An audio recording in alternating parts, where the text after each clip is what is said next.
زخم سے اگر کیڑا نکل کر کے باہر آ گیا تو کیا اس صورت میں وضو ٹوٹ جائے گا؟ اس کا شرعی حکم کیا ہے؟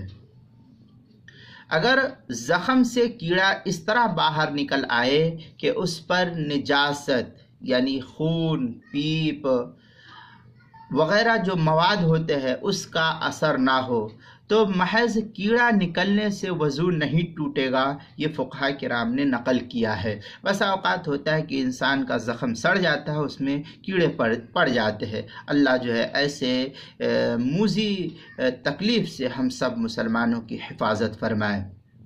بہرحال جو میں نے ابھی بتلایا اس صورت میں یہ وضو نہیں ٹوٹے گا۔ اس کو فتاوی عالمگیری، فتاوی شام وغیرہ کے اندر لکھا ہے الدودۃ الخارجۃ عن رأس الجرح لا تنقض الوضو۔ یہ فتاوی ہند کی فتاوی عالمگیریہ جس کو کہتے ہیں اس کی عبارت ہے، پہلی جلد صفحہ 11 پر اس کو نقل کیا ہے۔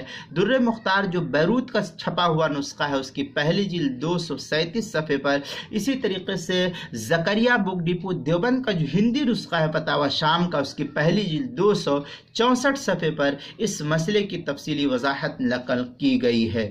اسی طریقے سے کتاب المسائل کی پہلی جلد صفحہ 163 پر بھی اس کو نقل کیا ہے، آپ اس کتاب میں بھی دیکھ سکتے ہیں۔